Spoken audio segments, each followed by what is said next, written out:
Les 7 pires conseils marketing que je suis vraiment très heureux de ne pas avoir suivis. Et d'ailleurs, je vais vous dire une chose, hein, c'est les conseils qu'on donne le plus, qu'on voit le plus, et moi, j'ai jamais réussi à les appliquer. Et pourtant, je suis entrepreneur depuis maintenant largement plus d'une décennie, avec des stratégies qui sortent un petit peu de ces certitudes, et pourtant ça marche.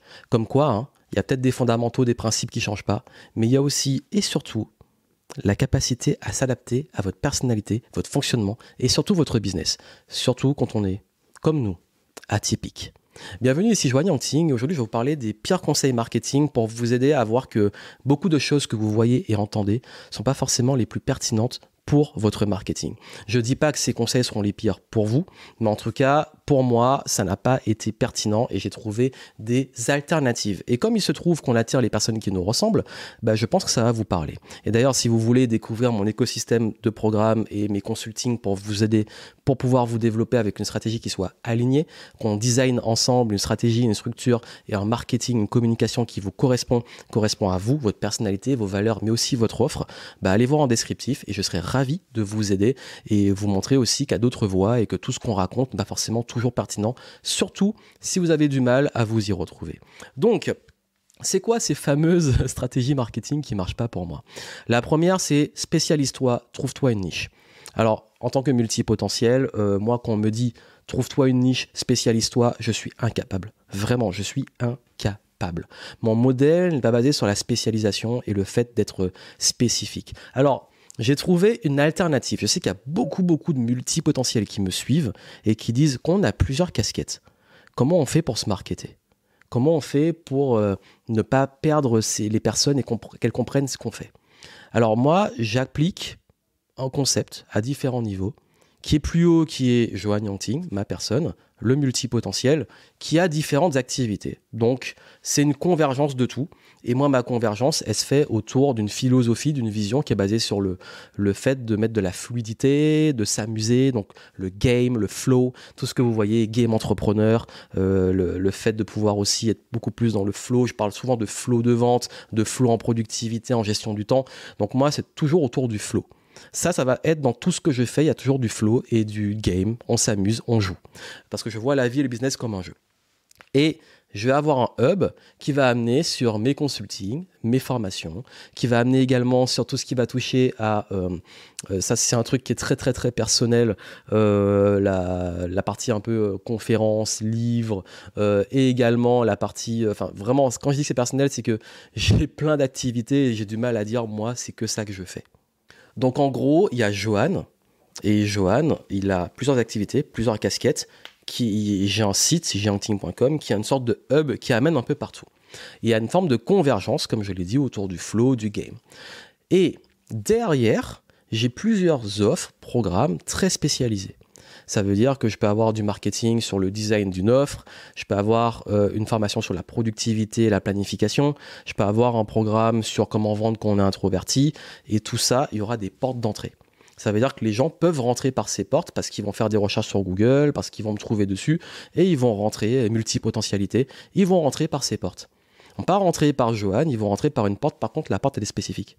Donc ça veut dire que j'ai comme une sorte de hub, donc comme on dit souvent le poulpe pour les multipotentiels, différentes tentacules, mais les gens peuvent juste voir les tentacules et rentrer par là, et après découvrir Johan et ses différentes casquettes. Donc il y a une ouverture, il y a différentes portes, et il y a un hub qui va amener sur toutes les portes comme une sorte de couloir où tu choisis ton ambiance, où tu veux rentrer. Donc je crois que ça montre que, et oui, on pourrait dire si tu faisais qu'un truc, ça marcherait bien, mais moi je suis pas comme ça. Moi, faire tout le temps la même chose, j'ai essayé, au bout d'un moment, je me lasse. Par contre, je vais assez processer, faire tourner et avoir ces choses-là qui se connectent et qui tournent. C'est pour ça que, vraiment, je vous invite, si vous êtes multipotentiel, à avoir mes ressources sur la multipotentialité, surtout pour les entrepreneurs. Ça va vachement vous aider, je vous mettrai ça en descriptif, pour repenser la vision du business. Mais moi, cette stratégie de se spécialiser, de la niche, les niches, c'est pour les chiens, j'ai du mal, j'arrive pas, et... J'ai toujours essayé de me spécialiser, expert en ça, mais finalement, au bout d'un moment, je me lasse. Deuxième chose, la stratégie il faut créer une communauté. Il faut créer une communauté. Non, moi, je préfère créer une audience. Et je suis pas bon pour créer une communauté. Je suis plus bon pour fédérer, pour rassembler, mais ensuite laisser les gens en électrons libres. Pourquoi? Parce qu'en fait, comme je vous ai dit, il y a une personnalité. Moi, j'ai pas une personnalité communautaire. J'arrive pas à rester dans une communauté. Moi, je fréquente tout le monde, je fréquente différentes communautés et je m'y retrouve à la fois dans toutes et à la fois dans aucune. Donc, ce qui fait que moi, je ne peux pas me dire j'appartiens à une communauté, donc je vais suivre quelqu'un ou suivre une communauté. Forcément, comme j'ai ce discours-là et cette personnalité et que ça se transmet, ça se voit, j'attire des gens peut-être comme ça. Donc, ce qui fait que j'ai déjà développé des communautés, mais à chaque fois, elle finit par imploser, pour ne pas dire exploser, mais pas parce que ça se passe mal, qu'il y a des conflits et tout, juste parce que ça s'essouffle. Mais parce qu'en fait, il y a des gens dans la communauté qui se retrouvent entre eux, et puis une fois qu'ils ont fait leur temps, soit ils restent entre eux, soit moi, je passe déjà à autre chose, et je suis tellement dans une évolution constante que je ne peux pas rester avec une communauté. Donc j'ai peut-être créé des communautés, mais au niveau du business, ça m'a toujours, au bout d'un moment, j'avoue, un peu fatigué. Ça m'a toujours un petit peu, comme j'attire des gens aussi très indépendants qui veulent avoir un groupe, se rassembler, comme je dis, être fédérés de temps en temps, mais qui veulent faire leur vie. C'est un peu comme les Avengers, on ne peut pas rester tout le temps ensemble en tant qu'Avengers, on a envie de faire vivre nos histoires de chacun de son côté. Donc, je crois que créer une communauté, c'est très très dit sur les réseaux sociaux, il faut une communauté, etc. Moi, je fonctionne mieux avec une audience, c'est des gens, s'ils me suivent, ils me suivent, s'ils me suivent pas, ils me suivent pas.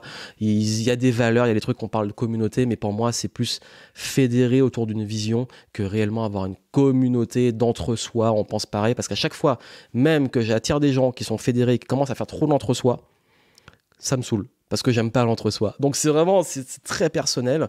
Donc il faut créer une communauté, why not? Ça marche pour des gens, mais c'est pas en marketing, c'est pas une obligation. Non, on peut rassembler, fédérer, on peut avoir aussi des gens indépendants. Moi, par exemple, mes clients en consulting à plus haut niveau, ils sont pas du tout dans une communauté.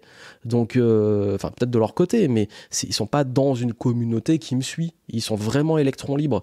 Donc ça, comme quoi en marketing, ce discours, il faut créer une communauté, il est un peu facile et mal compris. Il y a un point suivant, c'est il faut être visible. Je vous ai dit, moi, je ne suis pas le roi pour faire le buzz, pour avoir une grosse visibilité. Et en vrai, je vais vous dire de façon très honnête, je sais comment être visible. Je sais comment faire des contenus qui explosent. J'en ai déjà fait, je peux le refaire. Et quand je sais comment je peux le faire, je l'ai fait. J'ai fait plus d'1 million de vues, surtout sur les introvertis. J'ai déjà fait des vidéos qui ont fait des centaines de milliers de vues. Je sais faire et je l'ai déjà refait. Et quand je connais la recette, Tu fais un truc où les gens ils s'identifient, où ça les rassure, ça les conforte, communauté, et qu'ils ont envie de partager, il y a un effet viral. Et je sais exactement comment le distiller, comment le dire. J'ai étudié l'influence pendant plus d'une décennie, donc je sais comment on le fait. Par contre, est-ce que c'est pertinent? Non. Toutes les fois où j'ai buzzé, c'est pas les trucs qui m'ont rapporté le plus de clients. Généralement, ça t'attire plein de gens, mais c'est pas les gens qui vont acheter mes produits services. Là, je parle de marketing. Alors, c'est bien, ça fait un coup de pub, les gens ils voient que tu fais des vues, super. Mais sur le long terme, le buzz, ça peut te lancer, te propulser, comme ça peut te faire un gros coup et servir à rien. Moi, je suis plus, comme je l'ai dit, sur de la régularité, sur de la qualité, de l'audience.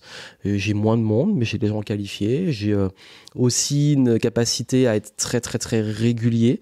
Donc, je vais pas faire un gros coup une fois. Je vais avoir des choses qui vont faire un effet cumulé. Donc, c'est ma philosophie. Mais moi, je suis pas pour l'hyper-visibilité parce qu'on dit il faut attirer l'attention, tout ça.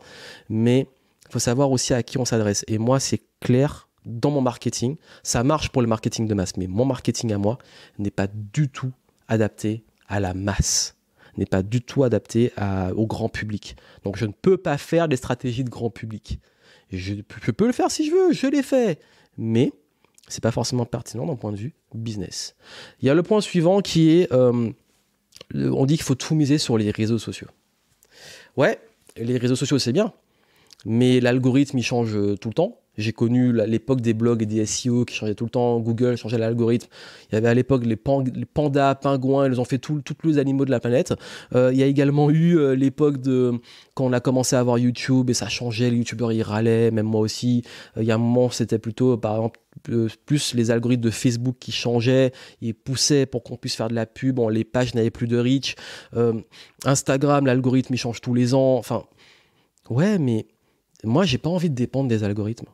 Moi, ce qui compte dans mon business, avant tout, c'est plutôt de me concentrer sur qu'est-ce que je peux garder sur le long terme. Et moi, vraiment, je vais vous dire honnêtement, ce qui, dans mon business, fait la différence, c'est deux choses. Mes listes d'emails et ma réputation. ça n'a pas changé en une décennie. Ça veut dire que si j'ai des gens dont j'ai les coordonnées, avec qui je garde un lien, sur des choses dont je suis entre guillemets propriétaire de mes bases de données, pas propriétaire des coordonnées des gens parce qu'ils ont le droit avec le RGPD de virer leurs coordonnées, mais je veux dire, je ne dépends pas d'un algorithme. C'est que les gens, soit ils décident d'ouvrir ou pas ouvrir mes mails. Ça, c'est ma responsabilité. Je ne dépends pas de, ils ont envie de voir mon contenu, ouais, mais est-ce que le truc l'a mis en avant au bon moment parce que la personne était occupée, elle est passée à cet instant T-là et que l'algorithme, il a poussé en avant à ce moment-là. Non, c'est bon. Il y a un moment, tout miser sur les réseaux sociaux, c'est bien en canal d'acquisition, mais c'est un canal parmi plein d'autres. Donc moi, ce que j'aurais envie de vous dire, c'est ne basez pas votre stratégie que sur les réseaux sociaux. Basez-la aussi sur une captation et un funnel où vous êtes propriétaire. Donc ça, c'est important. Ensuite, il y a un point, c'est il faut faire le kit. Site internet, carte de visite, plaquette, tout ce que tu veux. Logo. Ok. Moi, j'ai pas eu de logo pendant 7 ans d'activité. J'ai pas eu un logo officiel. J'ai pas eu de site. Enfin, j'ai eu un site au tout début. Après, j'ai eu un blog. Après, j'ai eu des tunnels de vente. Après, j'ai eu un site. Ça n'a jamais été fixe. J'ai pas non plus les cartes de visite, j'en ai plein qui sont obsolètes en plus et que finalement j'utilise jamais. Parce que maintenant on donne les coordonnées, on prend rendez-vous, on enregistre. J'ai même un truc avec des cartes de visite où tu poses sur le téléphone en NFC, ça met les coordonnées, mais finalement c'est stérile. Et je me suis rendu compte que la meilleure façon de faire du business, c'est se concentrer sur les bases, le message, les valeurs, ta cible, etc. Et seulement après. Je ne dis pas que c'est pas une bonne stratégie d'avoir ça, mais c'est seulement après. Et surtout, tu as un site, mais comment tu attires du monde? Pourquoi? Qu'est-ce que tu mets sur le site? Comment les gens vont dessus? Et quand ils vont dessus, qu'est-ce qu'ils font? Ça doit être étudié en amont. Donc pareil, tu veux lancer un produit, un service, fais une page de capture, t'embête pas à faire un truc compliqué. Donc vraiment, tester à petite échelle, vraiment tester MVP, mettre en place un modèle minimum. Aujourd'hui, vous avez des outils faciles pour créer des sites comme Squarespace. Pas besoin d'aller sur WordPress, vous avez Squarespace, vous avez plein de choses comme ça qui facilitent la création de sites, même de pages de capture. Créer une page, c'est largement suffisant.